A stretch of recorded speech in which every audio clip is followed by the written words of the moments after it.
I wish good things to you who's watching this. I welcome you to this monthly viewer games analysis stream.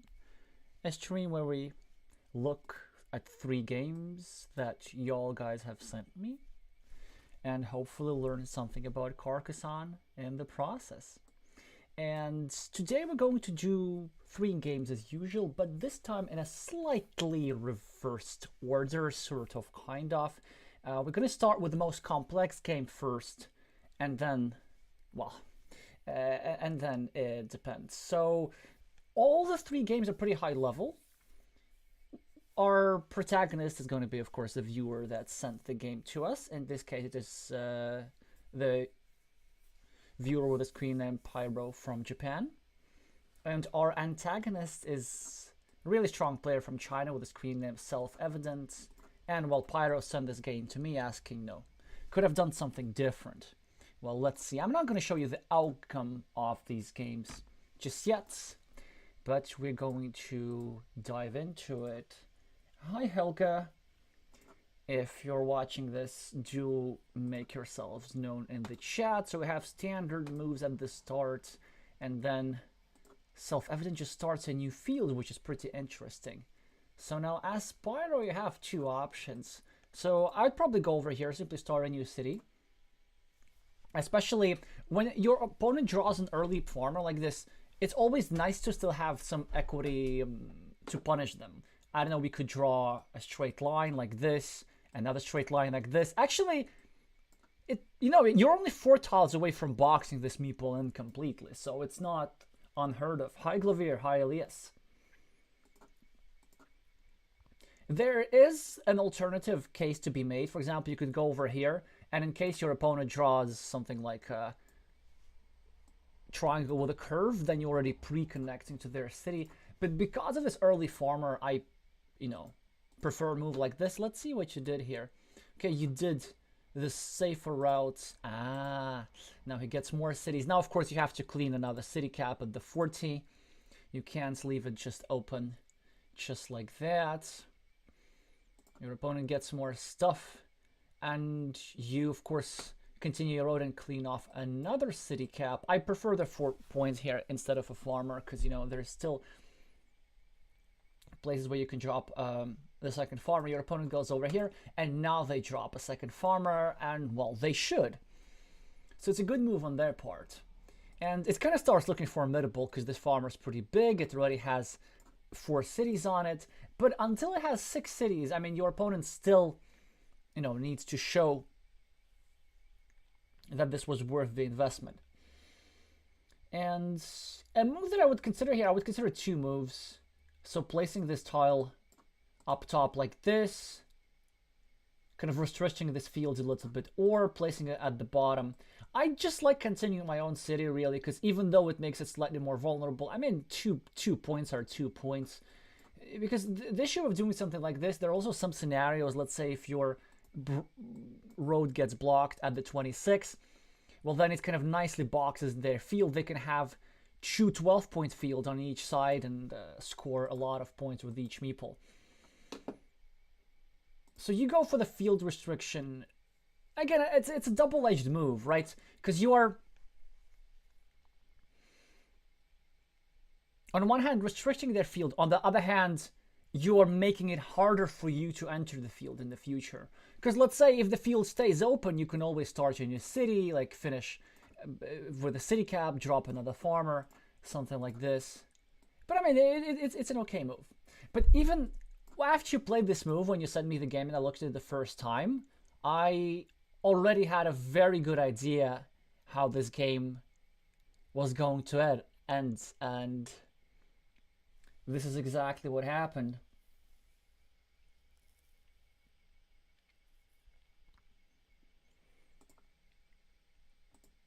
Yeah, they go over here. We should probably start a new city up top. I quite like it, instead of continuing my own, because at the start of a game, very often players underestimate the value of these triple cities. Because these triple cities, when I see a triple city like this, many players see just a piece of garbage. When I see a triple city, I see a lip-shaped city waiting to happen. So let's see if that's something you do.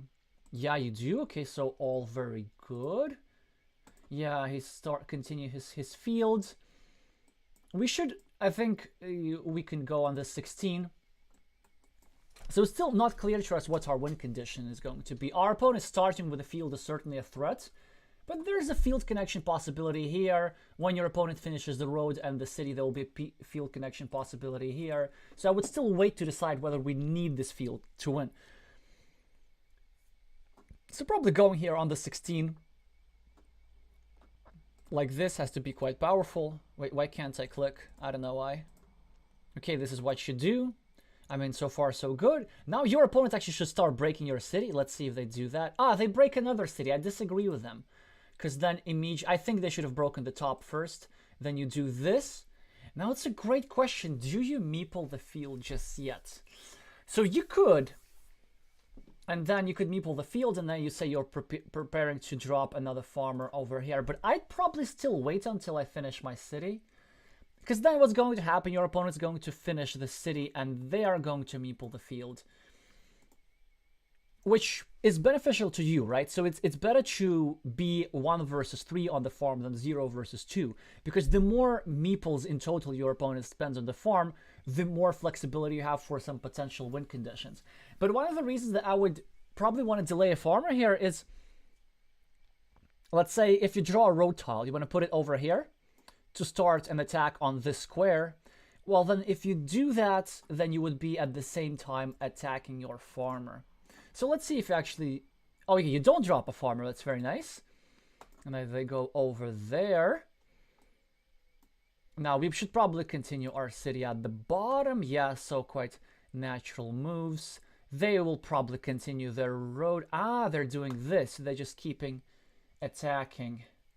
What can we do here? It's a great question. I mean, it's not the easiest position to play. I'd probably just start restricting your opponent's cities, and alternatives to go on the here on the left. Like, moves that break a road are quite powerful. You could also go here, simply connect your opponent's fields and say that you can win without the field fight. Ideally, of course, you want to wait for a straight line that goes in the square. Because if you do manage to block the square successfully, then suddenly this field is all not that great. I mean, 12 points for 1 meeple, fantastic. For 2 meeples, still not enough to justify them.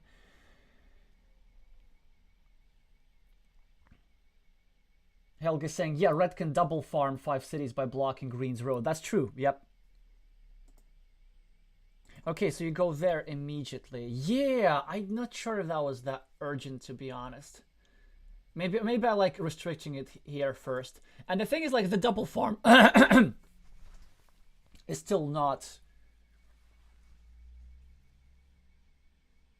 Well, if the threat wasn't that urgent, because there's still all kinds of tiles that were fitting into the square.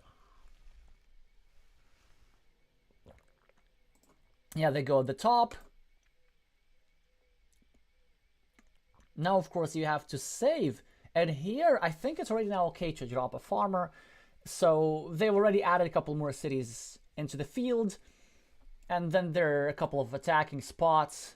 So I would just simply do this and then... Oh! Not a fan. Here's the reason. I mean, you can play like this for sure. But generally, unless the road is already very long and your opponent is... Then I don't like meepling insurance roads for my own city, right? I don't like having 2 meeples tangled up unless this road is very long. Because let's say if your opponent's meeples the insurance road, that may be not such a horrible idea. And also, here's the thing. If you drop a farmer here, you can do one of 2 things. If you get this tile first, then you put it over here and then you meeple the road. And if you get a road tile, then you complete the road and then you meeple the pre-completed road. So something like this. It's just an issue of tempo. And also, by playing this move without a farmer, you're depriving yourself of a field connection. I mean, you could certainly play like this, but this move is saying, I will not fight for the field ever.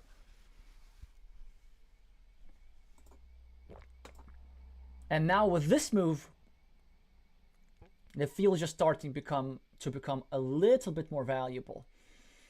Okay, so now we probably go on the 32 always. And you finish the row. You see, I don't think that's valuable. I do think that's... I mean, yeah, you can play like this, but what if your opponent gets another city cap, and then another city cap, and then another city cap? I probably prefer to wait for a road end, because there's still plenty of those remaining, for a different road end, and then first go on this square, well, with a meeple or without, this debatable, but just to address the threat of this guy first. And also, you're not guaranteed to finish this road either, because there's some scenarios where your opponent does something like this, and blocks your 2 meeples anyway. In this case, you actually want the road to be open. And also, having the road open is not such a bad idea, because let's say if you get 2 straight lines and straight lines, you get some tempi, you get an attacking platform on this city from this side. So maybe that was a bit hasty if you ask me. Yeah, exactly, because you see now this... I mean, the road's okay. But I like addressing the city threat first. And you see, now here's the issue. So probably the move for you is to go over here and never fight for the field. Which, again, is still an option. Like, you can win without the fields if you get some monastery tiles and if you get your city. But for your win condition, maybe we want to still keep a flexible win condition over here. So let's see what you do. Yeah, you go over here, but here's the thing. Okay, you drop 1 farmer, but you need 2. Where's going to be your second farmer? Because you've kind of closed up that previous opportunity.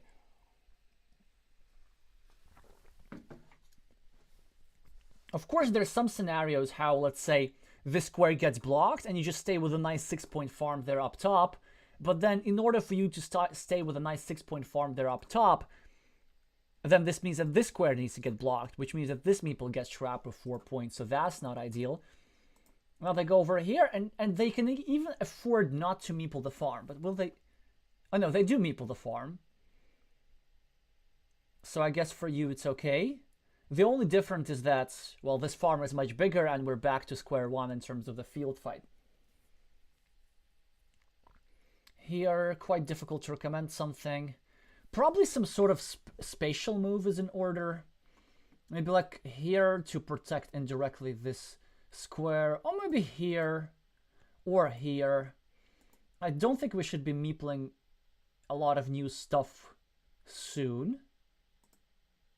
Yeah, you go over there, which makes sense. There's one reason why we could go over here, and the reason is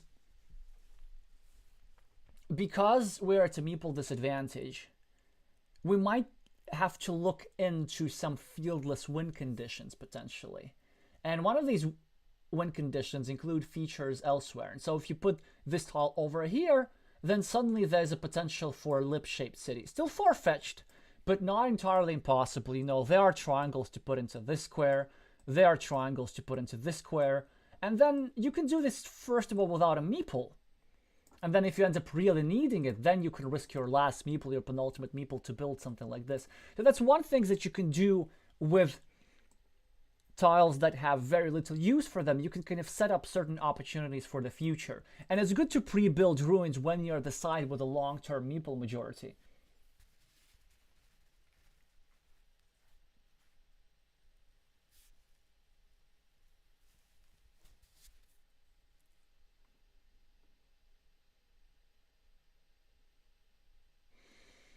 Elias is pointing out that this is not so much an indirect defense. Well, it is in some way.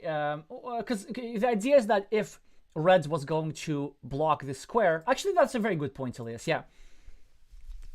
If red is going to block this square, he's not going to go from this side. He's not going to start a new city over here. He's going to wait for a road tile that goes over here and then go like this.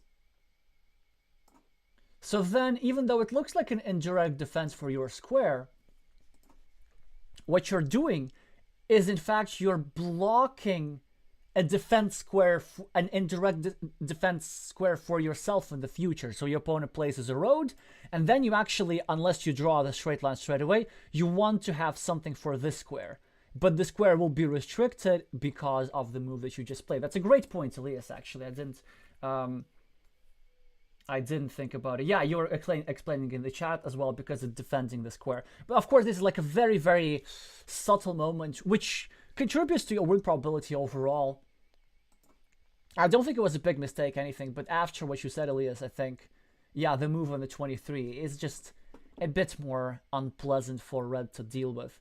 So he goes over here without a meeple, interestingly. Then you finish the city, and then I guess you have to farm. So in the end, everything here ended up working out so almost all right. It's just the sequencing was different. I mean, I would have done the field meeple first and the road meeple later. Yeah, so we are in a bit of a predicament here, and the predicament is that the field is getting really, really closed. But because we were forced to build here, we couldn't help but grow this field.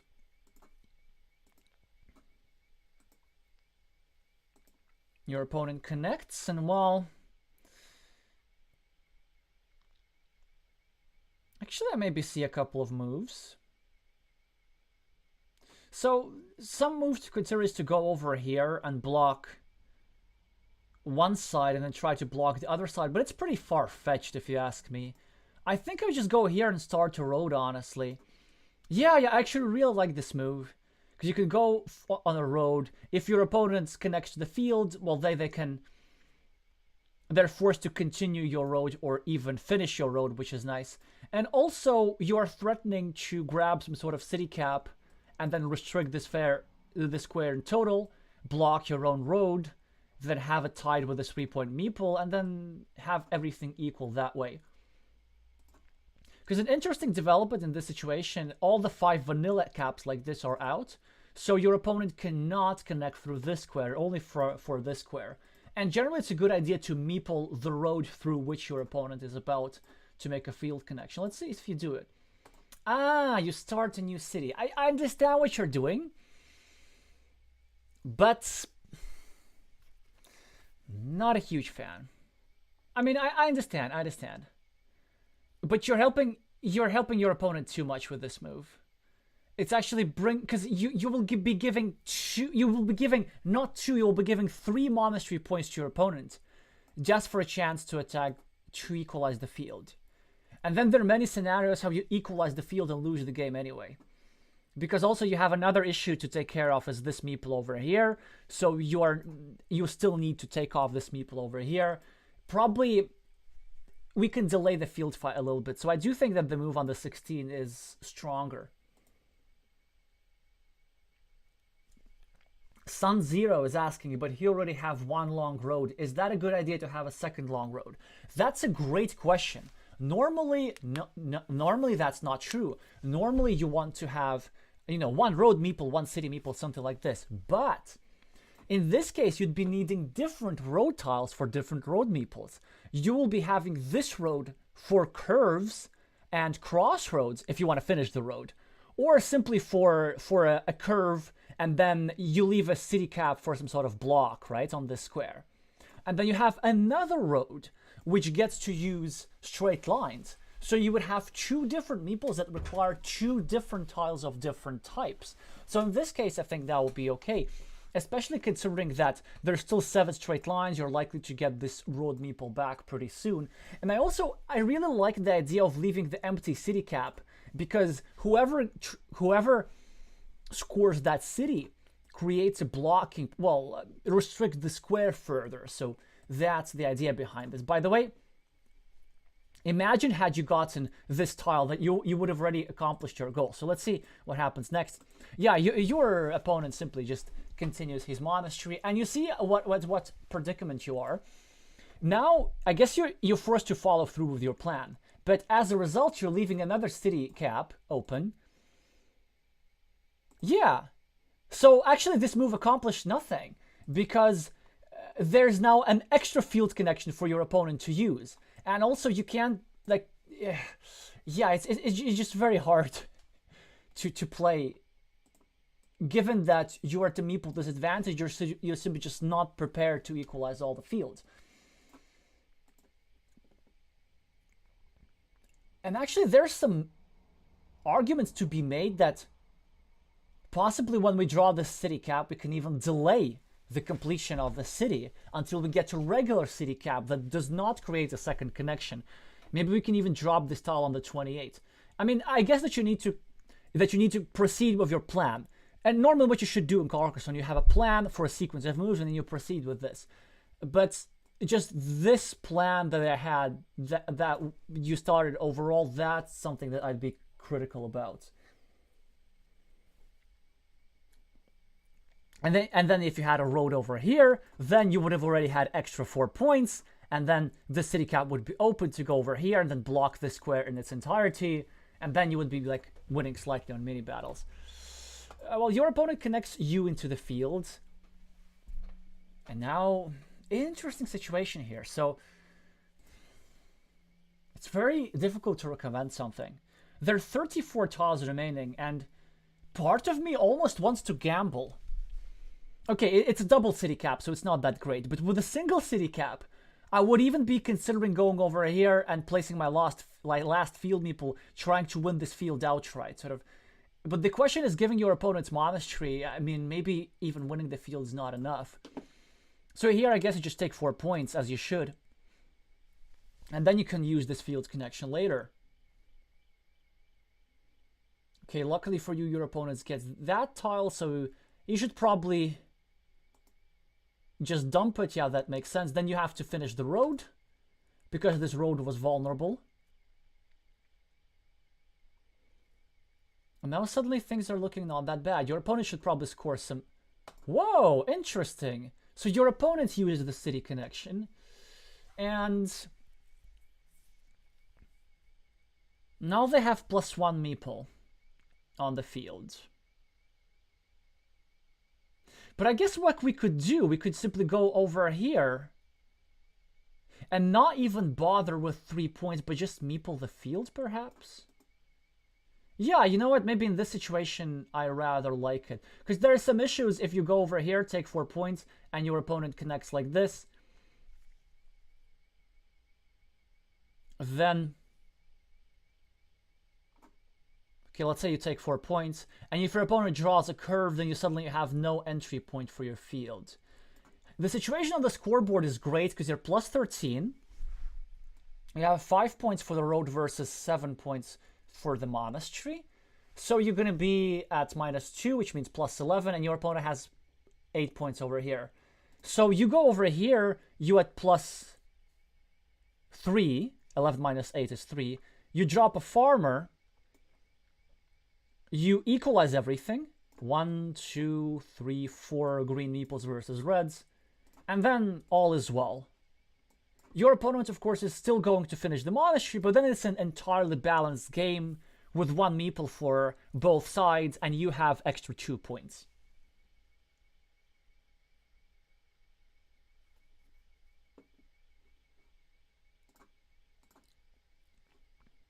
Yeah, so I'm not sure, as self-evident, maybe that was like a bit too rushed of a field connection, because there's this other platform that you can utilize. So probably as self-evident, I would have just scored the 4-point city. Then let's say you drop a farmer, he drops a farmer, something like this.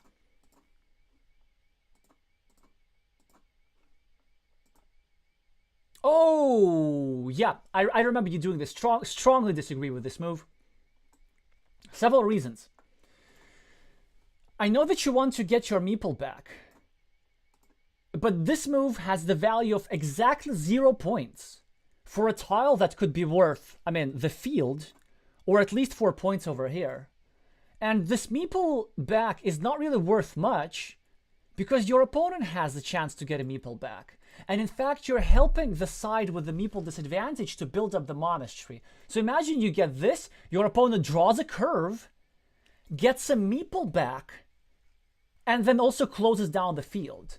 So there are tiles there are 4 tiles in the deck that essentially lose the game for you instantly. 5 actually if you count the road monastery. So this is probably your mistake of the game.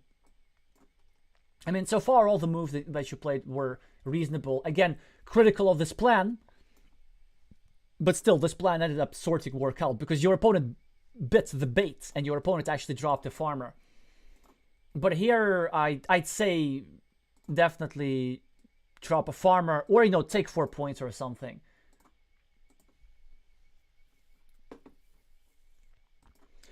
I think I also maybe I understand the thinking that went behind this move. You're kind of thinking, oh, well, I'm in a losing mini battle, 5 points versus 8 points. But the thing with mini battles, this mini battle has already happened. It's not going to go away. If you're going to finish both your features, well, you're still going to have 6 points versus 9 points for the monastery. So it's the same mini battle, essentially, with just both sides having the meeple back. And that greatly benefits your opponent. And immediately. Okay, so yeah, exactly this happens. I didn't remember this. I'm honest. And well, what do you do now? Oh, I already clicked. I kind of disagree with this move, actually. I think now that you've done this, instead of taking 2 points, it's better to go over here and then to take a longer road. Because you see, there's still a sufficient number of curves remaining. There's still these tiles. There's still 3 crossroads. And if you were to meeple this road like this, using one of your 3 meeples, then instead of scoring 2 points in 1 move, you get 1, 2, 3, 4, 5, 6 points in 2 moves. So that was there was a potential for a more lucrative investment. And also, you're giving back your opponent. If your opponent gets a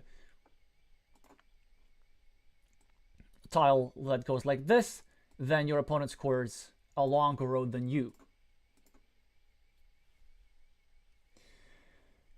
Luckily for you, your opponent gets a useless tile, because basically any road tile for your opponent, then they eliminate that field connection, and then you're doing not that great. So just go over there, eliminate your road. Now you probably have to farm, because this field is getting closed. Yeah, and you do drop a farmer, so you do recognize that. But I would have done that on my previous move, because everything that happened is like exactly the same, except that your opponent has a spare meeple, which you've helped them recover. They're now going to score. Interesting. That's very shy of them. I would have scored 4 points if I were them, in all honesty. I don't think it was so urgent to connect. So as Pyro, you can still score 4 points yourself. Slight imprecision. I think it's better to score 4 points over here, because you would be putting pressure on your opponent. No, because like your opponent wants to connect to the field through here, and then you'd be trying to block them. I mean, I also see that you'd be restricting your own field connection. In various scenarios, it's either you or your opponent who wants to fill in this square, so it doesn't matter maybe that much where you take the 4 points.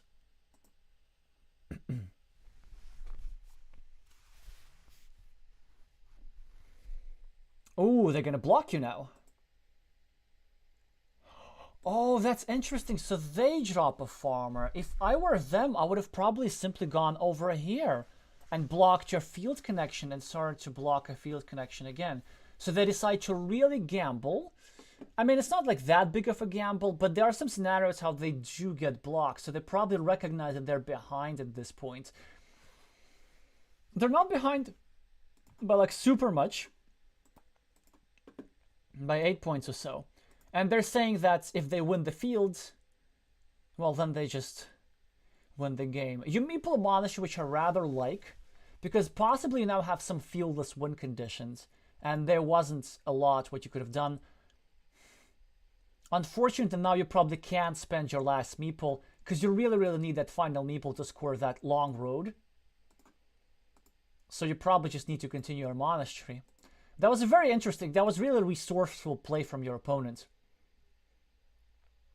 Then they just drop this tile. Then you probably... Oh, you go over here in an attempt to block. I rather like it, I have to say.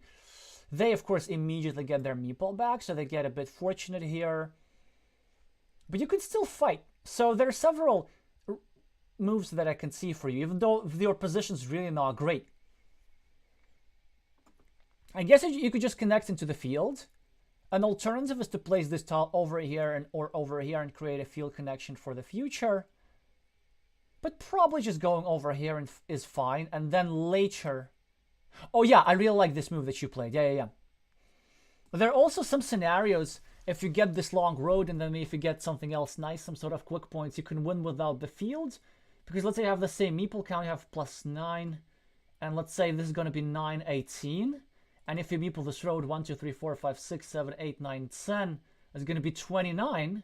And the field is 1, 2, 3, 4, 5, 6, 7, 8, 9, 10, 30. So you're going to be -1. And in some scenarios, it's in your interest to preserve this meeple for 3 points over here, because it could be like a decider between a closed game. He could have the farm with a 4 versus 2 majority.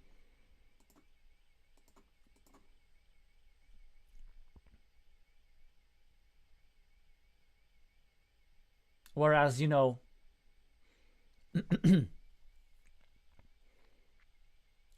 it's not as lucrative as 4 versus 3 majority.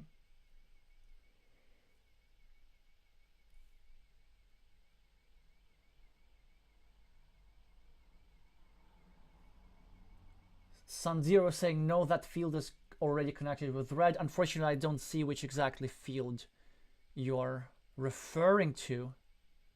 Well, not this bottom field, though. It's alone for now.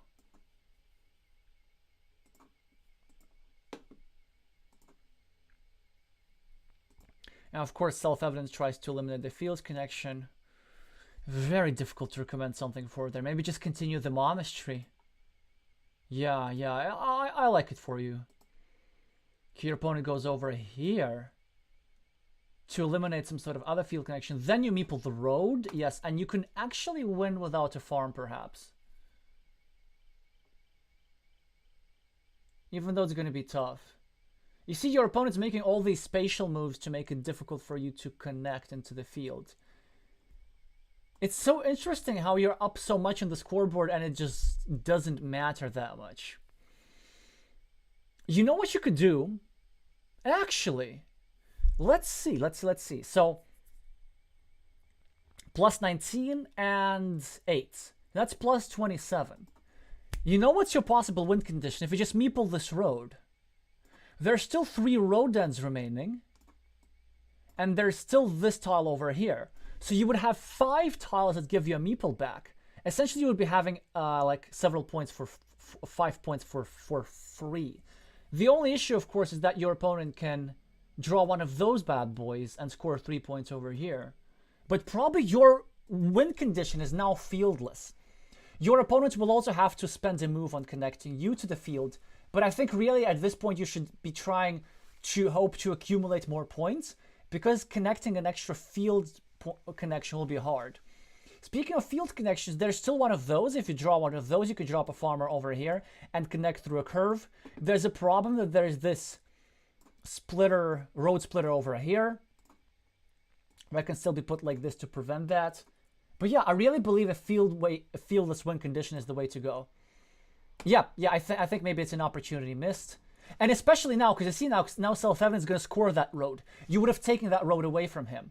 And also this move that you just played, I'm not sure what it's really doing exactly. It does seem that you're sort of blocking,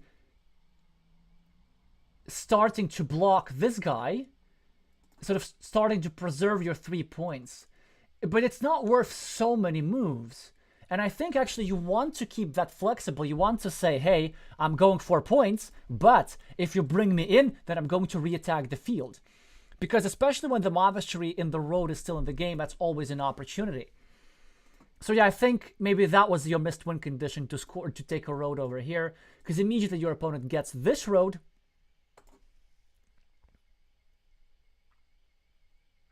So they get extra points. Extra 3 points from this situation, because with this move they would have been able to score only 2 moves.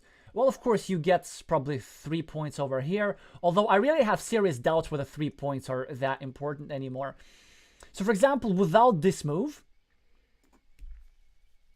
I think you could have even gone over here just in the hopes of a curve and just hope for like 60 or so % chance that you're going to draw one of these two curves before your opponent draws the splitter. But still, I prefer the fieldless win condition in this situation. You do take the 3 points.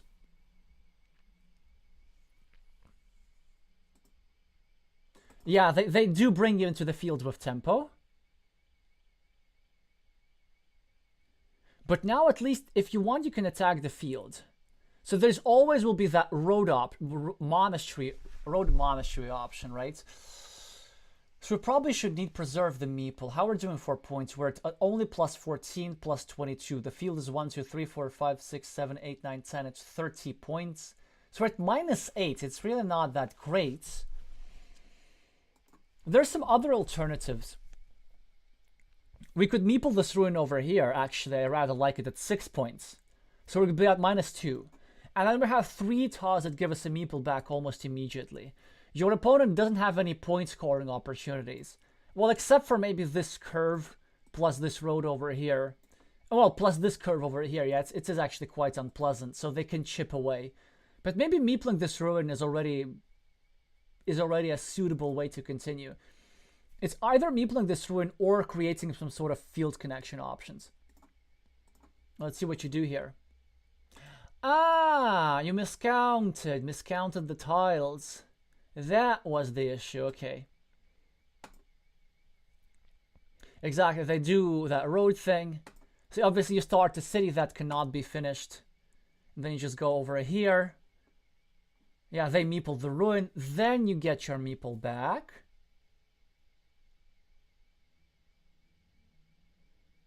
Then they probably should meeple the ruin, or I guess they go here.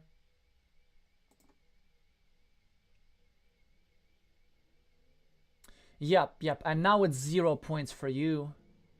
I guess you can only meeple some sort of 5-point ruin over here. And that way we lose the game. But the question is, I think even... Yeah, probably meepling this ruin was the way to go. Not only... It's not just about the miscount, it's also about the fact that you would be denying them these ruin points. And then you get your stuff back. And then with your last meeple, you can, meeple another ruin or something like this. Then you go over here, they get the road monastery, and that's pretty much it. So it was a hard game. I think overall your opponent played well as well, and they got quite fortunate / skillful grabbing 2 fields at the start of the game. But I think one of the things that you could have managed in this game is to keep your win condition flexible. So let's just go over some of the moves that you could have played. I mean, this move over here, when you place this tile, it was double-edged. I guess maybe there was an issue with that you were building your opponent's city. Your opponent's field, right? Because you were building a city in your opponent's field, and eventually this field grew super valuable. Because they were able to go over here. The reason why they went over here was to stop your city. But as a positive side effect for them, they got extra cities in their field. Whereas, had you built the city somewhere down at the bottom, then perhaps you could have created a counter field. So that's something to look into. Maybe at some point you could have created a counter field rather than fighting for the main field. But as a result of your overall strategy, I mean, so this plan probably is the one that I would be the most critical. It certainly looks legit. Like, you could do something like this. But possibly you could have just waited until later. You could have done so without continuing your opponent's monasteries. And you see all these city caps. It wasn't red, it's actually you added it to red's field. And as a result of that, red's field became too valuable, too big to lose. And it's very often something that I see.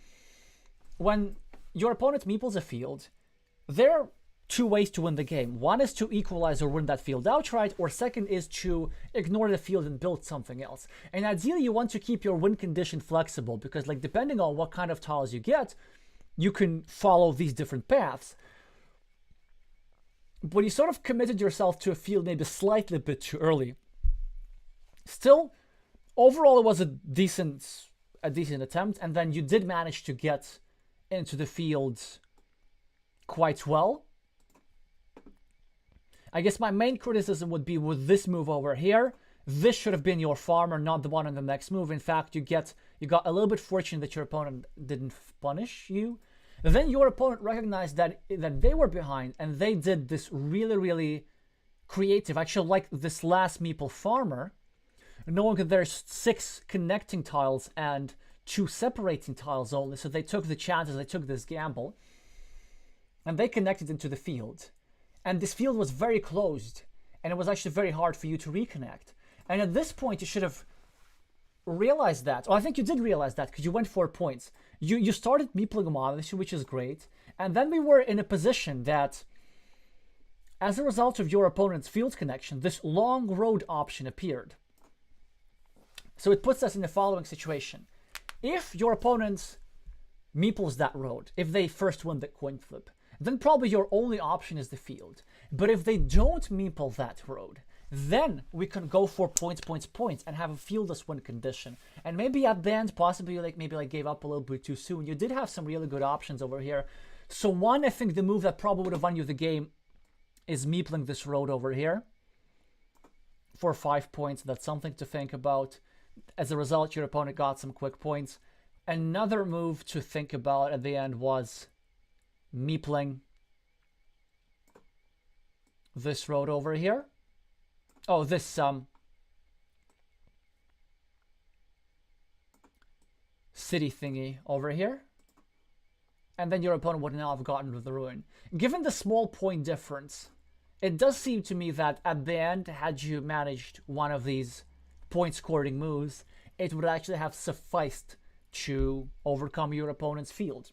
Or at least it would have sufficed so with a decent chance. So the main takeaways are: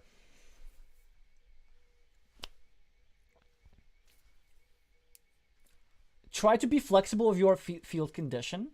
If your opponents fights for the field, determine if you need to fight for the field or not.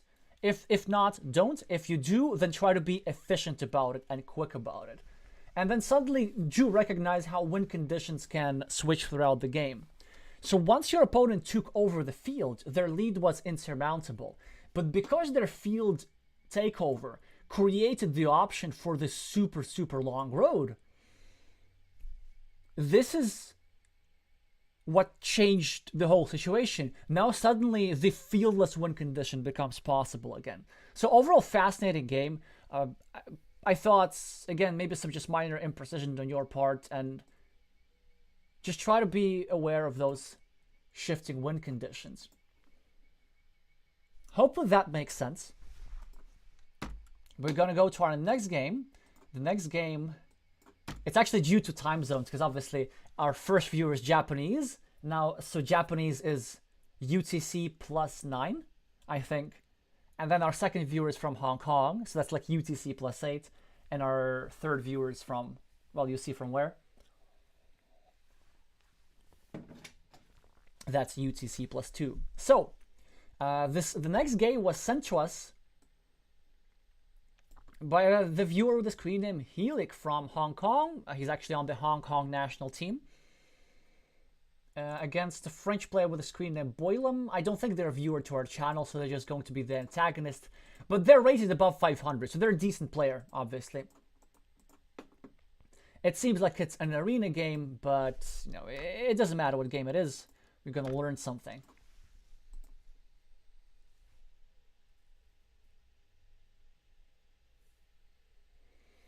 So standard moves at the start. There's some finesse as to where the city should be started. There's really a case to be made for everything. Probably the best move is somewhere here, actually, at the top. Oh yeah, you do find it. Well, actually, you know what? Many of you have told me that I don't talk about openings enough. I have a series planned, of course, another series for after the World Championships. But for now, I'm going to say that if you meeple the city over here, your opponent has too many tiles to hurt you. They has the regular monastery to hurt you, some regular city caps to start an attack from this side. So overall, this is better. Yeah, it's a good move from them. Then you immediately meeple the road. So far, so good. They finish the city. They're going to fight for the road. Here, you should start a new city. Is that what you do? Aha! First mistake. Okay, so it's not like such a big mistake. It doesn't lose you the game necessarily, but it's like a really inefficient way of building stuff. So, city building 101. Triangle cities are to be completed with triangles to make a rhombus shaped. And city caps are to be continued with extenders and and city caps. So that way, by having two different cities of different kinds, you can use every tile that you get productively. Because let's say you play this move. Imagine if you get a Dorito with a road on your next move. What you do then? I guess you're forced to start a city somewhere here, another one, and then it has like 2 city caps open, and now you need 3 city caps. And also another problem with this move is that it creates your opponent some extra opportunities for attack, because now here your opponent can start a new city with a regular city cap, putting pressure on this square, whereas below this move it wasn't possible. I would have played this move only with an hourglass tile like this, because then at least you would be meepling the other city cap, but there's just not enough value for you here.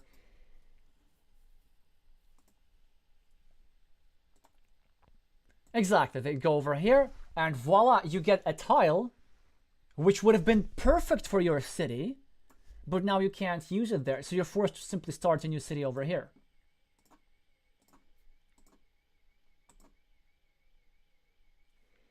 Yep, your opponent now restricts your city quite severely, and as a result, this will stay here for quite a while. And they also have a tempo move in the future, because at some point they're going to continue their city like this, and they are going to create a blocking platform. Also, as a result, you can't really put everything in the square for 37, which means that separating your road from your opponent's road now has almost 0 value. Because in fact, you want your opponent to connect to this road, because this meeple here is stuck for a long time. So probably what you should do is just simply continue your city now. Or open a new one. Yeah, I strongly disagree with this move. Just because, well, you're giving your opponent a meeple back, and you're not giving yourself a meeple back. That's the main issue here. Because this road, like, it's so... Because this road was worth 4 points, and your opponent's road was worth 1 point. Had you used this tile, I don't know, just to score 2 points somewhere, it would have been totally worth it, because your opponent was going to spend a curve, just one curve, to negate a 3-point difference, 1 versus 4. But now you gave your opponent... Yeah, now you're not giving your opponent these 3 points, but also you're not getting 2 points from this tile yourself. And you're also still subjecting your road for attack in the future. They connect your city. You should probably get out of harm's way. Man, it's hard to recommend something for you, because very often, like, one mistake leads to another. If a mistake puts you in an inconvenient position, it's just quite hard to follow up. I guess the safest way is to simply finish your city. There's a case to be made for starting a new city over here. Actually, I start liking it, yeah. A new city like this. You know why? First of all, it indirectly prolongs your road. And at the same time, when you finish your city, and if your opponent starts connecting to the road... Okay, let me just try to draw this on the screen. You finish this city over here, drop a farmer. Then your opponent, if he meeples a road and goes over here trying to connect to this road, then you immediately have a blocking platform from here, and you can restrict the square. Moreover, restricting this square over here is super helpful for you, because this square, in turn, is about to create a blocking platform for this square. So, essentially, the longer this square stays empty, the longer this people has a good chance at survival. But you finish a city, which is sort of an understandable, natural move. Your opponent goes here. And at this point, you know, I'd probably just go... Yeah, it's hard to say. two moves that I have in mind. One is simply going on the 34 and starting a 4-point road, simply because it's like really nice and greedy. Another move is simply saying YOLO and finishing your city, subjecting your city, your road, and subjecting your city for a block. But here's the thing: if you go over here and your opponent blocks you from here, then he'll be also subjecting his own city to attack, and you can block it later. And the thing is, like, eventually you will going to need to untangle here or here. So sooner or later you have one of these meeples blocked. I guess one thing that you could hope for is you could wait until your opponent gets a triangle tile, and then you can continue a road as an indirect defense. But in some scenarios, if you don't get an indirect defense, your opponent can go here and then take another city cap and meeple and block both this square and this square, trapping 2 meeples instead of 1. So you go for 2 points, which is also okay. It's just a less greedy way of what I was suggesting to do. If anything, I still like this indirect quick point move. By the way, also in the previous game, we saw that sometimes you can score points with road ends more efficiently.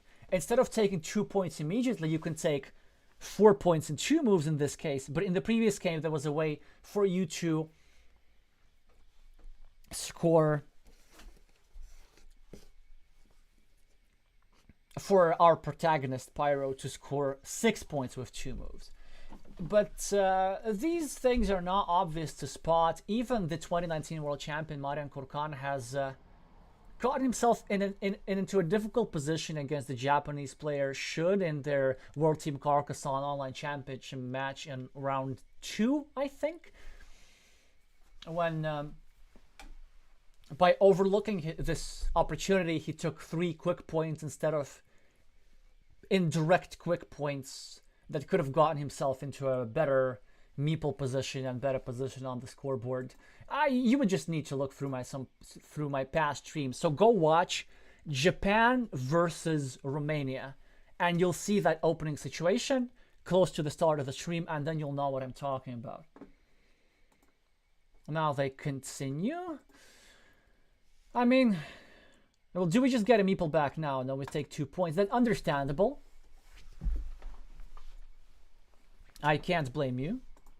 Now they still go here. That's interesting. So what do? I guess we could go upstairs, start a new city. That makes sense to me. We could even go on the 29, start a new city like this. But it's double. No, it's really double-edged, because sometimes there are scenarios how this gets eaten up. So I probably prefer a move like this, or a move like this for that matter. Let's see what you do. Oh, whoa, whoa, whoa, whoa, whoa, whoa, whoa. Why help your opponent? I think I know what you meant. I think you were saying, oh, you know, they're going to eat up my city. Well, but what if they do? I mean, if they do eat up your city, you just re-attack. Like, there's no need to be afraid or something. Let's say if they had this tile and they put it over here, then you already have an attacking point from here, an attacking point from here, and a blocking sequence from here. Also, your opponent was tangled up, so let's say they can't continue this square without this square coming onto attack, and they can't continue this square without this square coming onto attack. So generally, don't add points to your opponent like this, especially with a city cap. It's like such a beautiful tile, such a beautiful piece. But I've made this mistake myself. I was playing in the in-person Mindsports Olympiad 2022 against the Portuguese player Ricardo Jorge Gomes. And he started a city which looks like really inconspicuous. It was quite silly looking. It had just one triple city tile, one triangle. Then I decided, you know what? I can afford to do this. For spatial reasons, I went like this. Started a new city facing outwards with the meeple here. And then on the next move, he drew a city cap. And then suddenly this city is 1 tile away from completion, and I was forced to attack it quite inconveniently from the left and got myself into trouble. As a result, I had to win this game on a coin flip.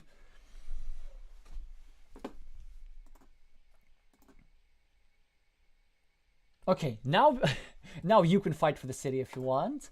So this ends up sort of working out. Boilem here can create you some pain. He can go over here. They can go over here. Let's see what they choose to do. They go over here, and just in time, your plan works. You wait until they start to block you, and then you get a tile that both finishes your road and gets you the indirect of the city. So that's fantastic.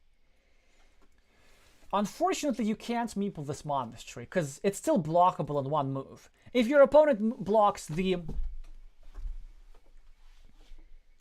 road, takes a curve like this, then this meeple is blocked and you can survive that. But 2 meeples blocked, that is not ideal. However, there is one crucial thing missing from your move, and this is probably your main mistake of the game.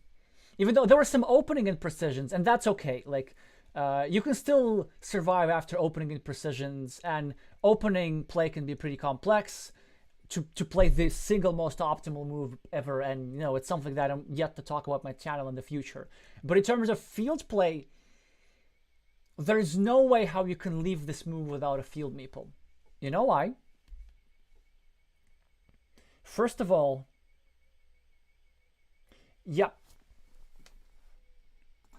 First of all, this field has already 2 cities and huge potential, lots of green squares. But more importantly, you have to meeple in anticipation, because your opponent can draw a city cap, and if they draw a city cap over here, there's suddenly 3 cities on the field, and then they drop a farmer. Don't give your opponent tempo moves. And also, whether deciding to if you want like a sort of rule of thumb for fields, if there are 3 cities and you have meeples, you have to meeple it. But you can count incompleted opponent cities as if they were completed, because there are 2 scenarios.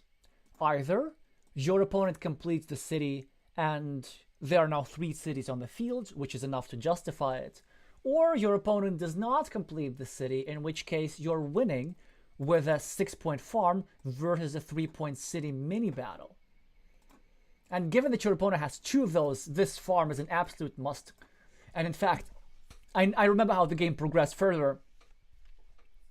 This is the absolutely definitive move that cost you the game. So hopefully you can remember it for the future.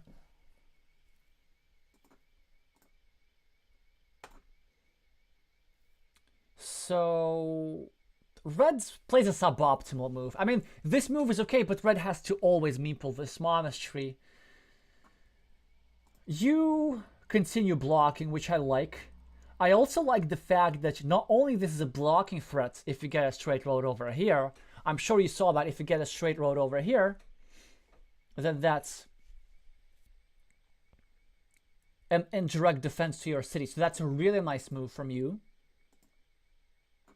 Your opponent equalizes the field. Now you have 2 moves. I guess you should be going here and dropping a farmer. But you still want to attack that city, so I guess you might go over here and meeple the city as well. These are also good. Not a fan. Here's the reason. 1, leaving an empty city cap, but that doesn't matter that much. I mean, this city, I'm not sure how important it is for your victory, really, and also it's a bit far-fetched, because it's going to be blocked with 1 move. If your opponent gets a quadruple city tile, your opponent goes over here, and then you're playing the entire game down 1 meeple. Possibly 2 meeples if this gets blocked. Generally, unless you absolutely have to, don't play moves. Don't play meeples that can be blocked with 1 move. Or in other words, if there's even 1 tile in the deck that can block you in 1 move and leave you with just like a couple points for a meeple, probably not such a good idea. I mean, it could end up working out, and to be honest, I don't remember if it worked out or not, but still. Okay, so your opponent does block you, but it's okay. Oh, whoa, whoa, whoa, whoa, whoa, whoa, whoa, whoa, what was that? So I forgot that happened. So you start the blocking attack, why not continue the block? Did you forget? Maybe you forgot. I think if you're in the chat still, do let us know. I see that maybe your idea was to kind of block this meeple and empty city cap, but it's much more important to block something like this. This huge city by your opponents. They're not trying to block you. And then what do we do? Well, I guess we could just meeple this empty city cap. We could block over here, but we should have done that with our previous move. So let's see. Yeah, but you see, I don't understand this. So you deny yourself, you don't use a cheap tile for blocking, but you use an expensive tile for blocking, so you sacrifice 4 points.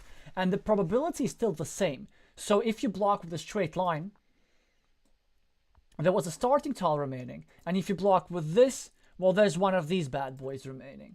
So it's sort of almost the same blocking probability, really, except you're spending a much more valuable tile.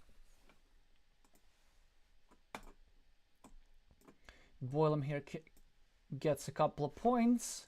Well, I guess now it's a good idea to start a city over here. I guess it's okay, I understand. But I think you kind of just like getting married to the idea of finishing this city. It doesn't happen too often. And like, you see what happens if your opponent gets any city tile, like a triangle to connect here.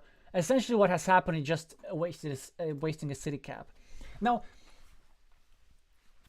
as in the previous game, we discussed that once you've committed to a plan, it's a good idea to proceed with the plan. But just like in the last game, the plan is questionable to begin with.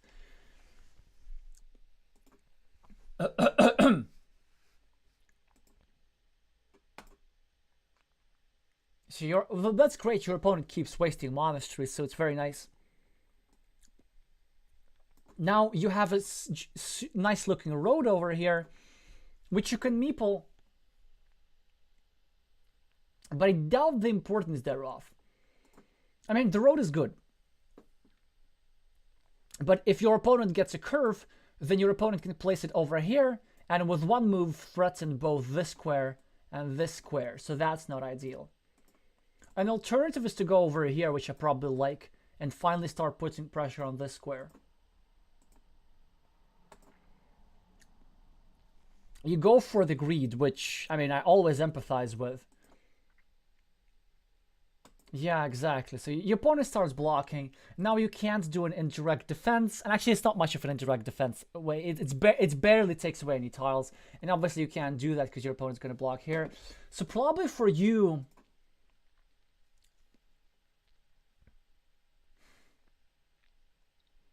I mean, you could meeple a monastery, I guess, over here at the 29. I rather like it, and then try to block the square and build a mini battle, something like this. Because we're still planning to get this meeple back. You could argue that we are a bit too short on meeples to be meepling monasteries. But on the other hand, it's this idea that got us the meeple shortage. Okay, you continue the block, which is nice. And your opponent cannot defend. They block you. And now, oh, it's a very interesting decision. So you could bail out and go over here. You could meeple the field, but I'm not sure if you can hold the field. Or you could actually just go over here. Given that there's a limited number of, I guess you have to proceed with this, yeah. It's a bit unpleasant. Maybe you can even meeple. No. Yeah, meepling the top city cap is fine. However, actually, you know what? I like, it's a bit of a subtlety, but I like leaving the city cap empty. Because what happens, there are plenty of road tiles, your opponent can start blocking you. And if there's no point in meepling the city cap, because if your opponent takes a city cap, they're not going to score 4 points over here, because they're not going to subject their meeple to a block. But if they are going to score 4 points over here, we're happy because we get to block this square from this platform from above. And there's another issue, if they stick a road in it, then now you need city plus road tile in 2 places. You needed to clean off this city cap and you needed to get your own meeple back. So yeah, sometimes you don't have to meeple everything. So your opponent starts a new city. You don't get a meeple back just yet. So I think we go on the 25, and now we try doing some blocking attacks. Great move. I don't know what they're gonna do. They start blocking. Now you can defend. So even though I was critical about your plan, I'm still am. Because you have no idea like how many bullets you had to dodge in order to get the situation. The situation now is pretty good. Because there's still 3 tiles that fit here.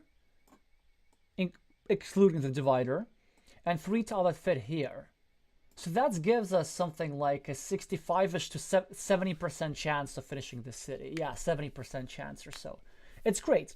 Also, like 70 is not 100. So if we don't finish that city, we shouldn't be blaming luck. I mean, it's going to... We're finishing the city only 2 out of 3 games, essentially. But it's still, it's a great thing to have. But still, probably this... Well, yeah, we're going to talk about it after the game in the recap. Let's just see. Okay, so your opponent wins the coin flip. Now your meeple here is deceased. You, of course, are going to block your opponent. Start blocking, which is nice. They get a splitter, so we were just in time. They split you off, but you should be very happy about it. They gave you 4 points. They gave you a meeple back. So you got something out of the situation. Now you take 4 points there. And you know what? Now it's great to be you. However, they finish their stuff immediately. And now, yeah, it's a bit of a tricky situation here. Because there are several moves that you can play. One is you can go here for defense. Because if they do something, if they stick in a curve here, you have only 1 tile that left to fit here. Or you could start meepling some fields over here or over here.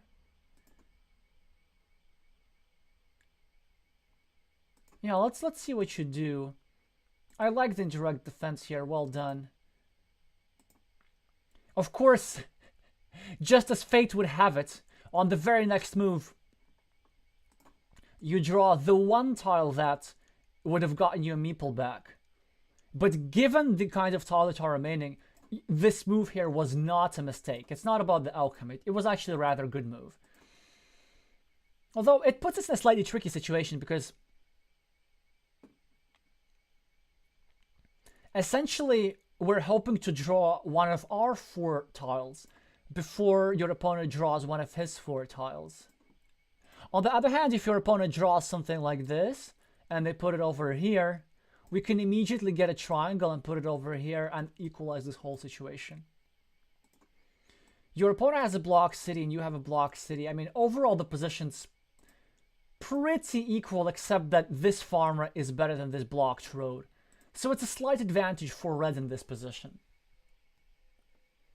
Helga is saying not 1 farmer yet, unusual. I know, right? I think the main issue was this over here.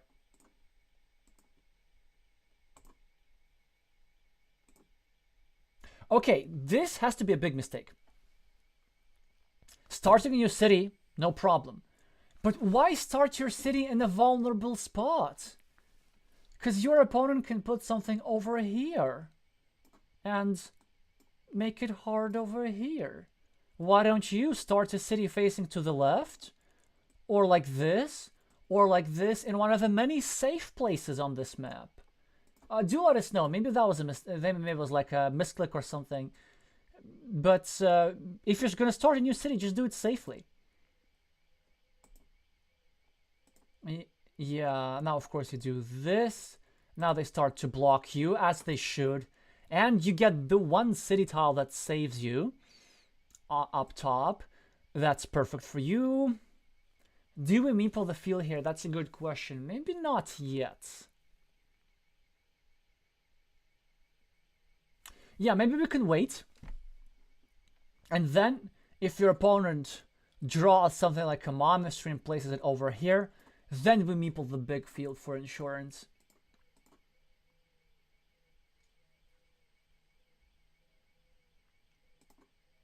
So they're going to go for an indirect defense like this. And they meeple the field, that's the problem. Yeah, maybe we even had to do it as a defense. So what do we do here? Wait, I think I know. I know. Oh, yes, yes, yes, yes. So, when I first was seeing your game, I didn't see that move, but now I see it.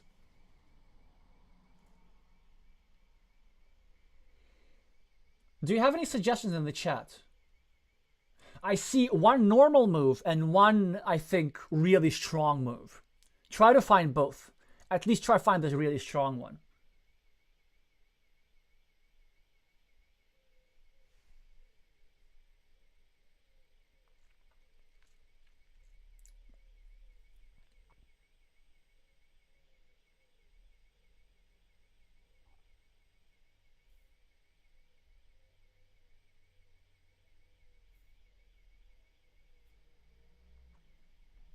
I'm gonna wait for like some 30 more seconds or so because I really want to hear it from some of you.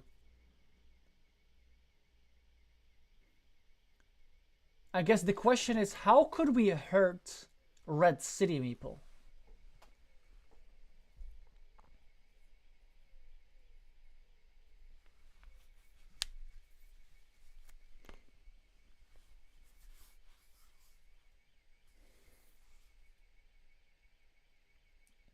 Oh, Helge, yes, thanks for saying this. Just above Red City meeple. Exactly. So the point of this move, and I think you can even drop a farmer with that. The point in this move is that now your opponent has only one tile that can give them a meeple back, as opposed to a couple of other options before. And now you're making it so that you have 4 blocking tiles. If you get something like this, then you get to put it over here and block them. Or the brilliant tile for you, if you get something like this, then you get to score 4 points, connect to the field, and block this farmer. So I think that was the move to play, and I think that's something that you didn't notice necessarily. Oh, you meeple the row, which is too dangerous. If you're going to meeple something, meeple the field. And that was the second, that was a normal move. And the reason is precisely what's going to happen now. Your opponent has multiple tiles that give him like a permanent block. And also in the event that your opponent does get this thing, then at least they won't be able to meeple that field.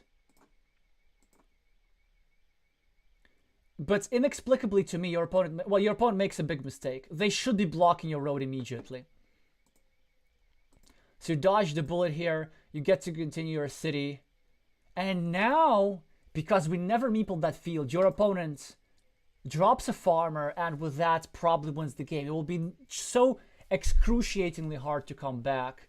I mean, we'll still need to fight, but I really have no idea what to do from here at this point.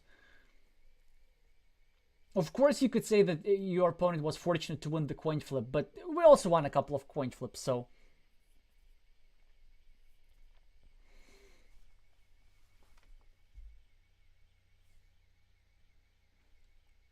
Oh yeah, actually Helge is also pointing out that only one crossroads is left, so you're unlikely to get your meeple back for a road. But there's still this road monastery as well, so I guess there were 2 road ends.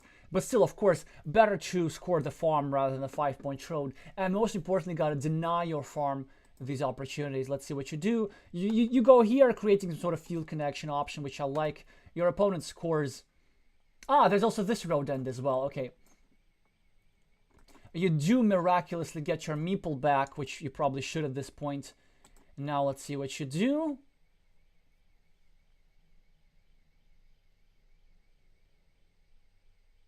Your opponent should extend his field with a straight line over here.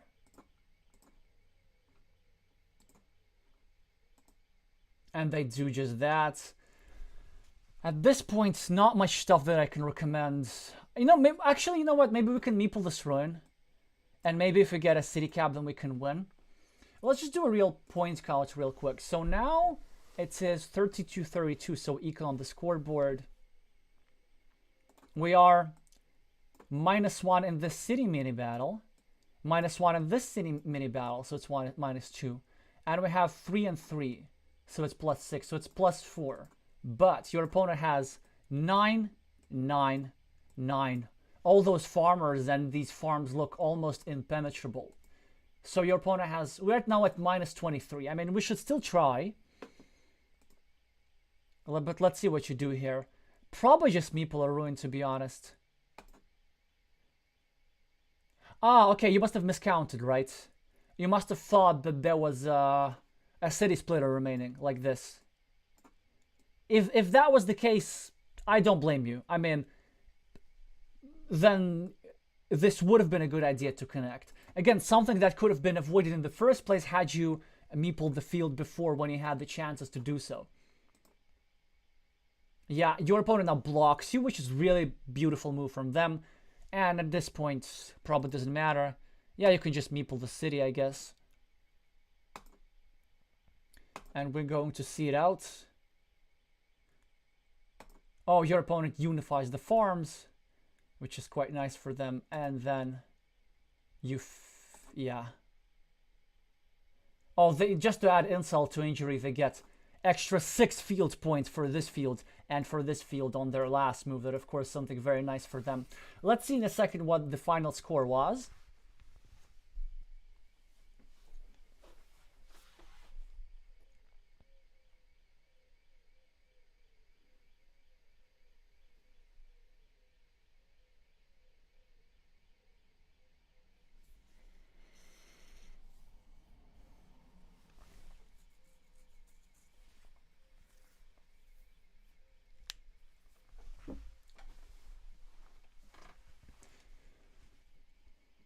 So it's -21, which looks like the game wasn't even close, but in fact it was. I think if we were to take the main takeaways from the game, so first of all, there were some tactical issues that we've discovered that, you know, it's possibly better to start your city not here, but somewhere else, safer. But other than those individual points, here are the main things I'd like you to have. First of all, at the start of the game, try to have 2 cities open. That's the principle of 2 cities.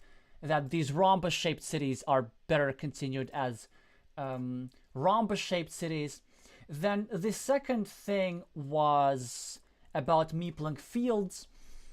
When there are 3 cities in a field, you gotta meeple it, and this includes any incompleted cities that your opponent might have, because you don't want your opponent to give a chance to play a move like this. Imagine you would have had more field points, and your opponent wouldn't have had those field points. At like at least a 10-point difference that can be avoided just right there. The third is taking over this big city. Certainly interesting, but a lot of things would have needed to go your way in order for you to accomplish that. So in fact, that wasn't a really high probability thing to begin with. Whether you were better off playing, you know, just natural moves, scoring 4-point city caps, just chipping away at the scoreboard, blocking your opponent here and there. Then the second thing was one of these road moves. I'm not sure why you play that. I would really like for me to know if you're still in the chat, but probably not, because it's getting even later in Hong Kong. But the main principle behind that move, you don't want to waste tiles. You always want to do at least something with every tile, either to help yourself or to hurt your opponent. Finally, of course, there was this move that was very hard to find, but it only works given the exact tile counts that we have. So I can't blame you for not playing it. It's only easy to find when we have the tile counter over here. And then at the end of the game, it doesn't seem there was like too much that you could have done. Credit for this attempt, even though a miscount certainly, had this tile been still in existence, that would have been a worthy attempt. On the other hand, given that the Road Monastery was still in the game, maybe you could wait until the end and try to use the Road Monastery as a field connection tile. Still probably not enough, because this was not one big field. There was a 3 9-point fields in different places, so you could only regain 9 points with 1 meeple, which at that point was simply not enough. So hopefully these insights about opening play, field play, and long-term planning were sometimes helpful, and We're about to move on to our third game, but because I've been talking for so much, I need to take like a 3-minute break to go get some hot beverage for my voice. So,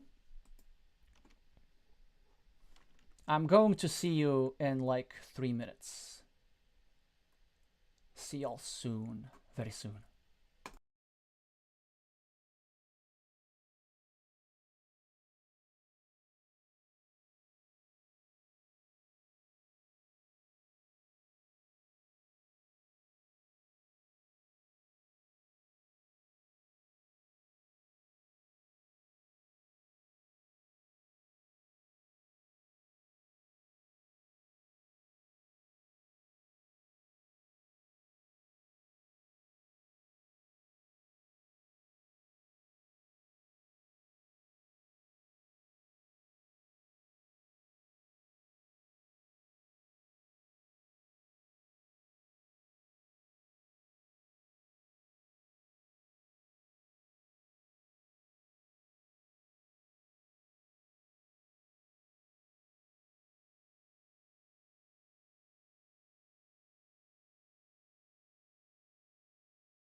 sorry about this. I know it must have been quite annoying for you. Thank you for pointing out in the chat. Yeah, because obviously I forgot. No, I didn't forget. I just like clicked the audio button, but I didn't click it hard enough.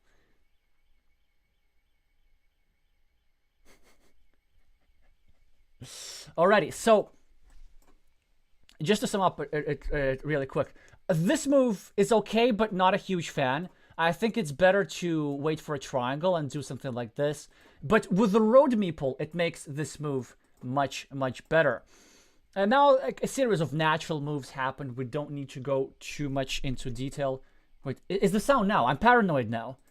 Man, there were so many mistakes in my previous stream. I don't know. It's such a weird day. Okay, the drawings help following along. Good to know, Glaviri. Good to know. All right.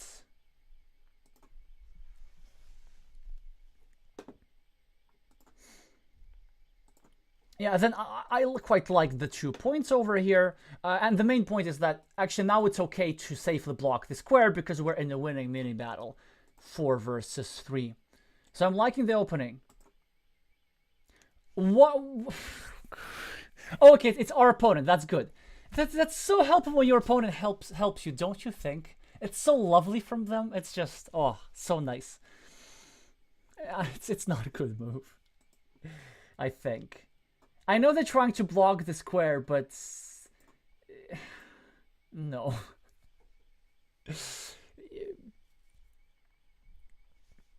So what could we do? I guess we could just defend our stuff indirectly, and even meeple this road. But I'm not sure if I like this vulnerability, so I might even consider finishing a road or starting a new one over here. I mean, to be honest, I'm happy with almost everything that you do. Okay, drop a farmer. Extravagant, but sure, why not? They start a new monastery, then we start a new monastery, probably either over here to control this road or over here. Both are fine. Next to this monastery is also a possibility, but I wouldn't go for it. Yeah, it's all good. Now they continue their stuff. I think now a normal move for you. Here's the position actually for us is pretty good, because they only have 1 extra monastery, and we have the temporary meeple majority at least. There are some scenarios how we get our road back quickly, and then if we get our city meeple back here, then they do not get the road meeple just yet. It will take them some time to build up monasteries to secure this city. So it's okay for us to build a big field. I would just drop the divider here on top of my monasteries and chill. You go for something more creative. So it's very similar to the Ukrainian technique. And normally I like this move. However, it's better to do it not with this kind of tile, but with a triangle, so that you can at least grow from the other side. Because the thing is, your opponent doesn't need to complete these monasteries now. Your opponent will say, okay, you have 1 point for 1 meeple. I'm going to have 16 points for 2 meeples. 15 points for an extra meeple is a valid investment. Moreover, you've already spent 1 meeple over here. So it's not like we absolutely have to finish our monasteries. And the thing is, like, when they do want to finish their monasteries, they will build around first, and then they will get a straight road over here, and then they will get, I don't know, one of those, put it like this, and then block this square, and end up with an extra meeple and a winning mini battle. So, as much as I like the idea, I just don't think it's quite in the spirit of the position. I think what you want to make sure is just drop as many dividers in your city cap in your field as you can, and then just pop those little city points. But in the short term, it ends up working super nicely because they don't finish that road. Now you finish your city, which is quite nice for you. And then they go over here. What could you do? I guess you need to continue your road at the top, at the same time threatening both this city and this road, so it's quite lovely.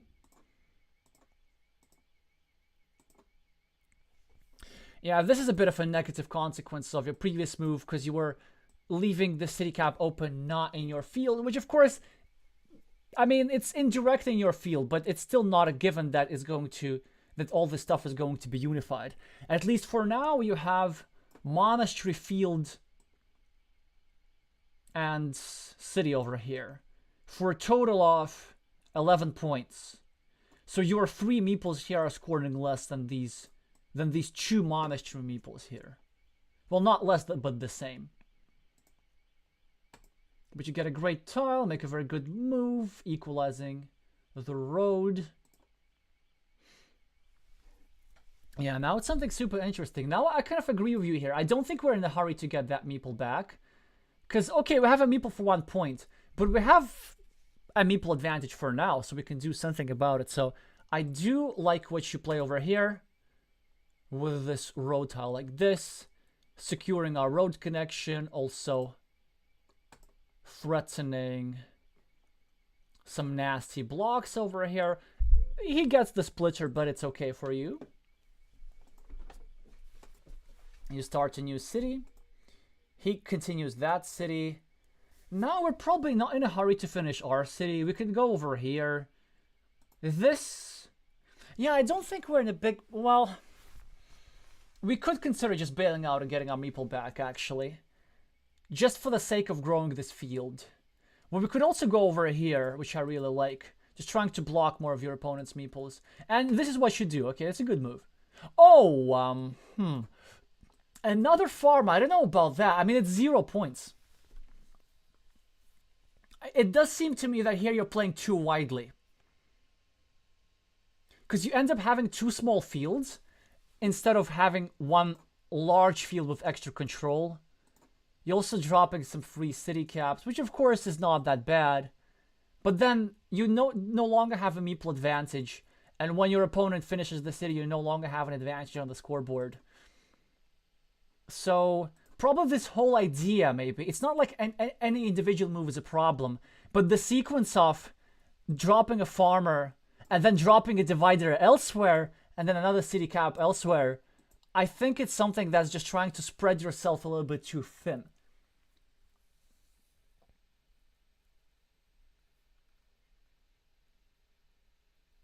Helgi's saying, thought that my opponent can take 3 points next to their monastery and continue my city. That's true, but I mean, how good it is for you? Because let's say if they do this, they get 3 points, you get 2 points for the city. So it is a +1 point for them, if you even get to finish the city at all. So your opponent goes here, you get a... Oh, I disagree with you here. I mean, it's okay to want to continue your monastery, but given that there are 4 curves remaining, I do believe that 3 points here are more important. Because it's a big swing. If your opponent gets a curve, they take the 3 points. Which incidentally is exactly what happens. It's not scripted. Because I reviewed this game first so quite a while, so actually I forgot that had happened. But already it cost us quite a bit. And also, we don't really finish this monastery that often. We only do it when we get a second monastery over here. In which case, yeah, we just build around like this. So this is one of those examples where greed was probably better. Here, of course, we finish our city at the top. It has some downsides, which we're probably going to see in a second, but it's still a good move. This is the downside. The road meeple is a downside. I mean, we still had to do it, right?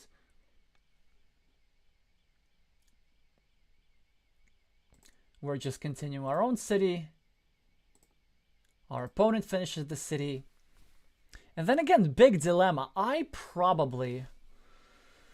don't know.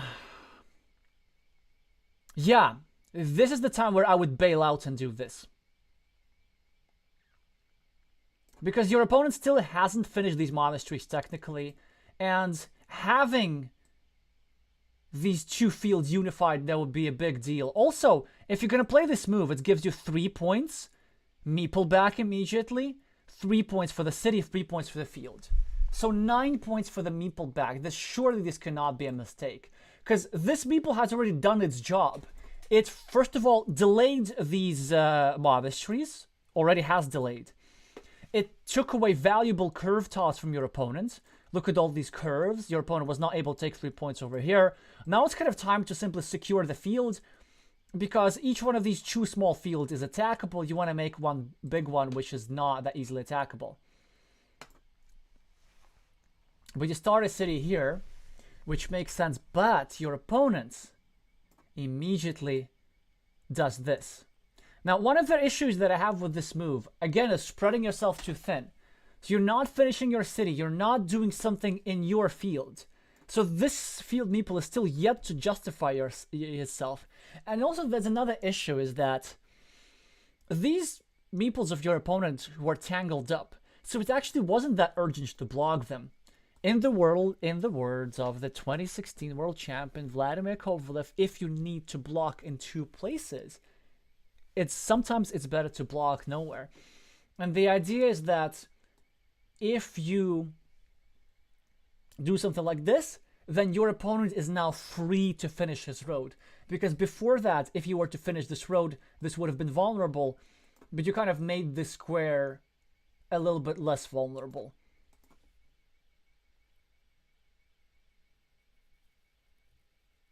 Well, yeah, just simply starting a new city in that field. Or you're simply just dropping a city cap here. Or, or actually just finishing your own city, because eventually the city is going to be in your field too. This goes over here, right? Because you actually will be waiting for a tile like this. But the reason why I was eager to finish this city is because this was the last tile that could have done so. And it was of some strategic importance because, well, now only this kind of tile is remaining. And this tile does not help you, it only helps your opponent.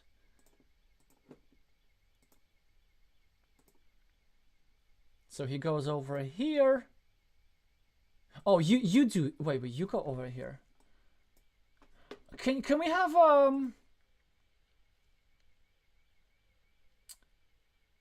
what was the idea behind this move? I mean, I'm not a big fan of continuing my opponent's cities. I do see that you're giving yourself a monastery spot, which is nice. But it's also continuing your opponent's city, and it's not impossible for him to finish it, right? If he gets a triangle, this, and this.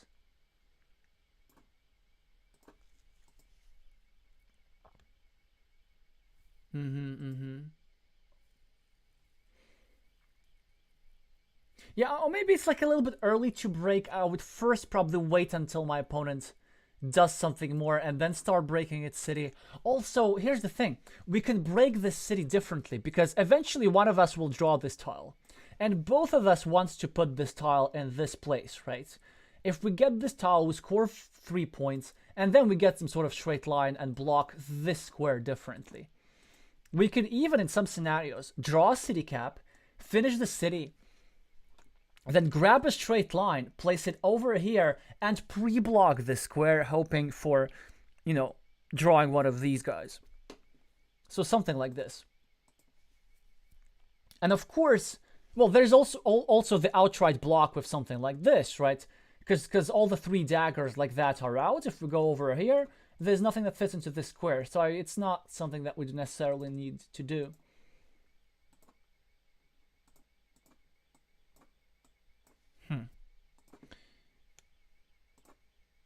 Let's say, yeah, that's sneaky from your opponent. It adds them 1 point, it restricts 1 field, and it makes sure that if you get this, you're much less likely to finish this city.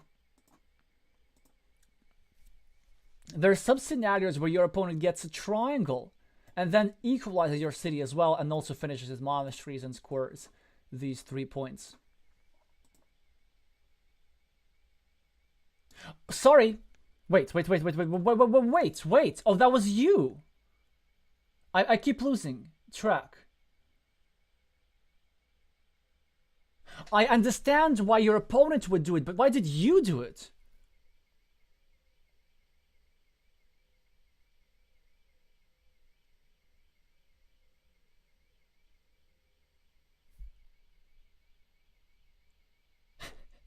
Okay, fair enough.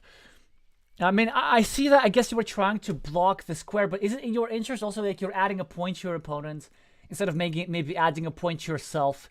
Juicy shielded tile, lots of triangles. You can actually go over here and hope to finish. Yeah. You can simply go over here and hope to finish this with 3 triangles. Sometimes just simple Carcassonne is best. You finish your top city, which is good. Your opponent gets a fantastic defense. Oh, look at this. It's really nice sequence by them. Just securing that. You get a triangle, which you don't have much use for. Is it worth... I'm starting to think if it's worth equalizing the city. It might be. Or just starting a new one somewhere. It's equally fine.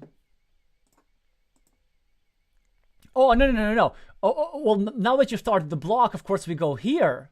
Yes. Yeah, perfect. I don't remember if you did that, but now it's actually perfect for us. We go over here. Make sure that this is blocked.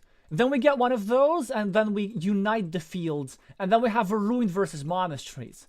So now your plan ends up working out. Let's see if we follow through. Ah!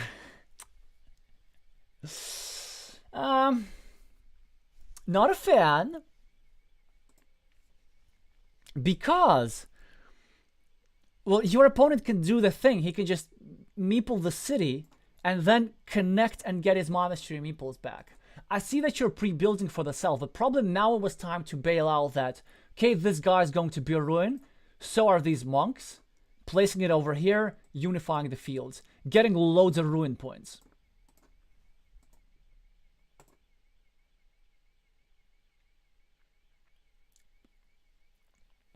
Now, several... actually, you know what? Maybe instead of finishing the city... no, finishing the city is probably best. It's still... we need to cash in those points. But a move to consider is just also go over here. You know, add 1 monastery point, a divider in your field can't be bad, right? Also doing like this is not bad at all, but if you didn't do this on the previous move, surely you wouldn't do it now. Can you finish your city, which is cool.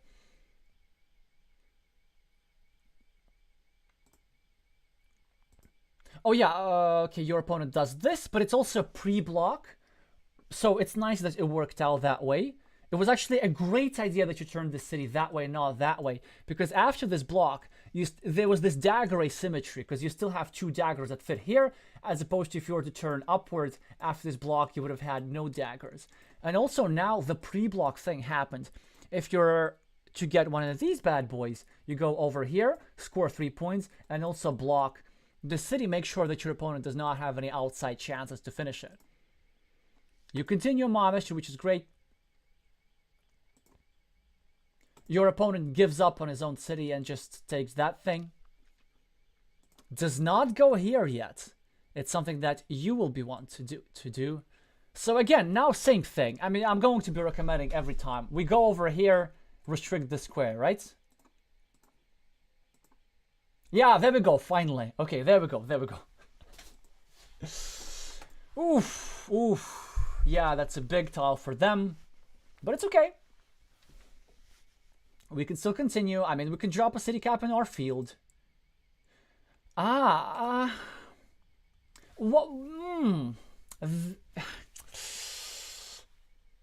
I see the idea. Sorry, it's a wrong dagger. So you want to try and finish the city with 2 meeples. That's interesting. Are you sure you need it for the victory, though? I mean, you might after this move over here. It's certainly a very interesting idea. I would consider a move like this. But also, when finishing the city, we are forced to finish our opponent's monasteries. That's the thing that I don't like. And also, you use the Ukraine thing. You use the Ukrainian control. Because the point of all these moves was to make sure that your opponent has the incentivized to help you. But now you are incentivized to help your opponent.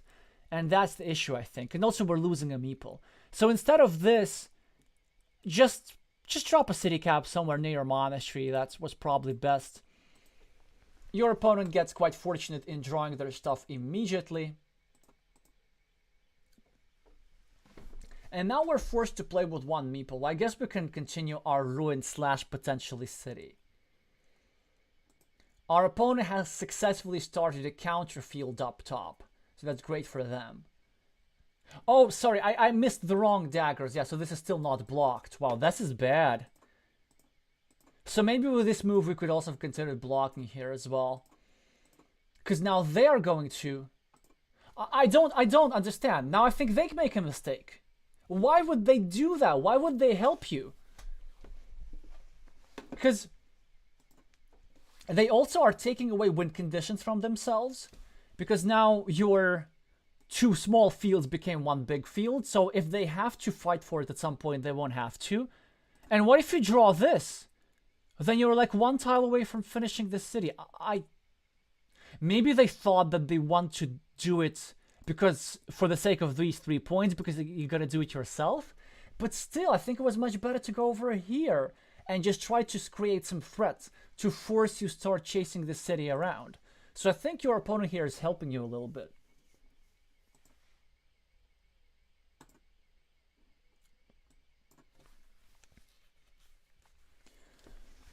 This move, I probably prefer the straight... field restriction. Nice. Nice.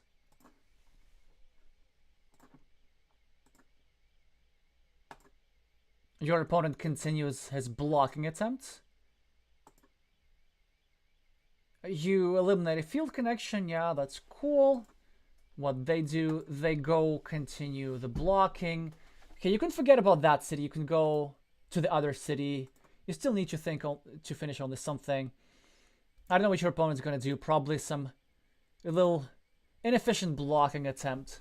Now, I guess it's the big question that you need to decide. Do you still want to finish the city as a city? Maybe.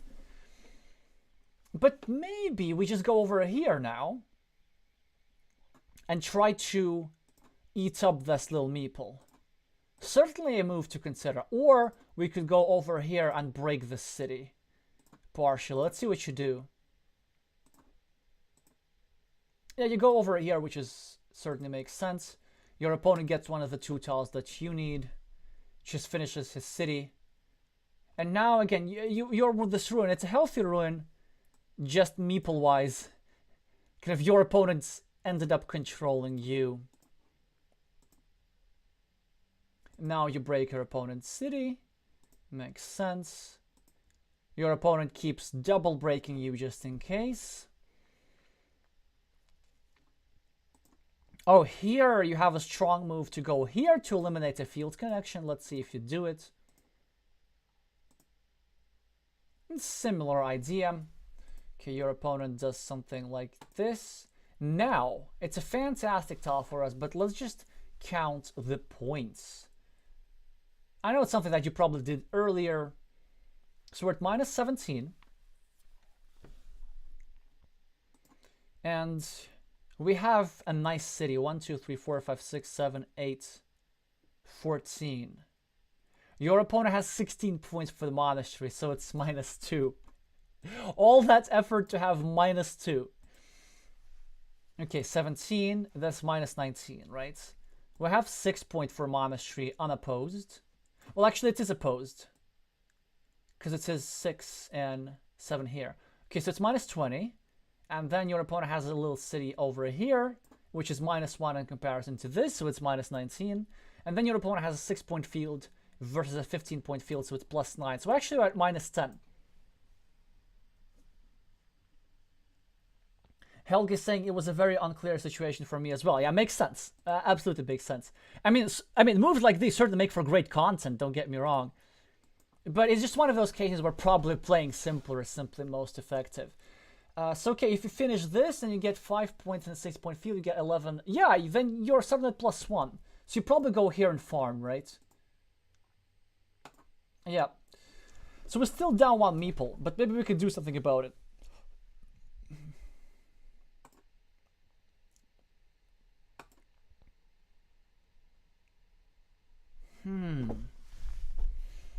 Your opponent goes here.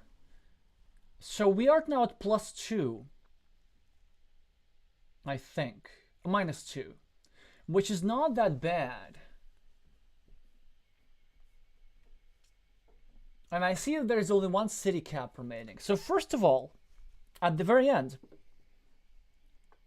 you can simply go over here and say we're flipping for the one remaining city cap. And then there's nothing what your opponent can do or you can do. Or you can clean off this city cap and say that I'm at -1, but then they're flipping for something else. But then but then you should be losing, because your opponent is going to meeple this 6-point field on the left. So we need something better than the 6-point field. And the idea is that, let's say, if you meeple it with something like this, actually that could still work. I was going to say that your opponent can connect you in, but it works only if your opponent gets something like this. You know what? You're flipping for this tile either way. I think I just dropped the divider in my field. But, you know, just getting the 1 point is also fine. You get the 1 point there. Okay, you miscounted, right? So that's understandable. You were trying to connect over there. But let's say even your opponent, of course, is quite happy about that. Continue his own city. Yeah, I guess if we just don't meeple this, because the city cap is still in our field, right? Then we have 1 point less, but then we meeple this field over here for 6 points. And then we have 6 points more, and then possibly we get 3 points more over here. Let's see if that would have been enough. Now you go here. Of course, your opponent wins the coin flip. They get 7. It's a coin flip that we lost. Nothing we could have done. So let's just see what the point difference is. You know what? Like, overall, not that bad. I mean, you basically ended up in the game where you were in a coin flip situation. Neither side could have done anything. Your opponent made a nice comeback over here. I guess given our successful start, maybe, of course, we wanted to do something better than a coin flip. And you didn't really make many tactical mistakes. It's just strategically, this whole plan, as creative as it is, maybe turned out to be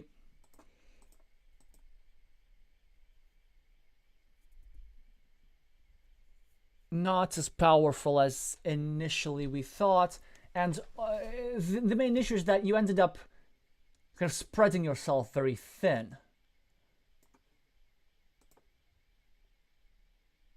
Because we had a lot of city caps that ended up going somewhere else. So for example, these 2 city caps that went outside your own field.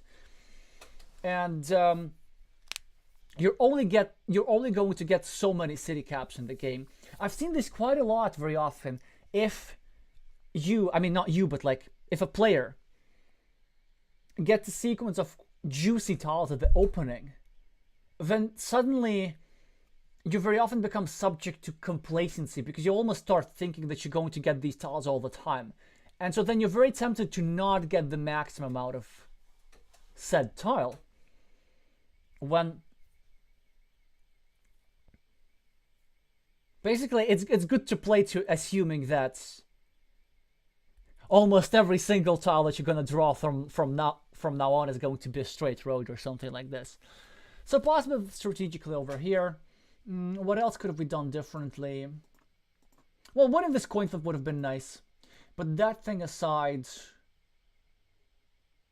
So, like, this Ukrainian thing, which again, nice. And it did do its job. At some point we had to realize when to bail out. Because we had an option with this tile where we could have gotten a meeple back and gotten some really, really juicy points. And we would have still had chances to block our opponents. So something like that. Anyway, very interesting game. Thanks for sharing it with us. Hopefully some of these insights were helpful to you and to others who are watching us. If you enjoyed this video or learned something, do meeple the like button. It would help for the algorithm, and just to be in a slightly better mood today. I'm not streaming tomorrow, gonna need some rest, also need to do some captaining for tomorrow's match. To be honest, a little bit sad about the morning stream that it didn't quite go as planned with so many disruptions, both in the hardware and my brain. But sometimes, like these days, like that just happen. For you tomorrow, there will be some Carcassonne content. I've scheduled the upload of the move of the week for tomorrow, and in addition to that, you can watch Latvia's match on Craft Giraffe stream. The link to that is on the World Championship websites on the streaming schedule. And as for the start of next week, of course, we'll be continuing to stream the World Cup matches, and I will be releasing some more Azul content early next week. In case you're playing Azul, that might be something of interest for you. For the June analysis stream, I've already received some suggestions, but if you have any games that you'd like to have analyzed, do let me know. P-Chan saying, yep, cheers, thanks, P-Chan and Glovier. We could use some luck tomorrow. I haven't seen the lineups yet. I just have the feeling that United Kingdom is going to come armed to their teeth. Well, we'll do our best.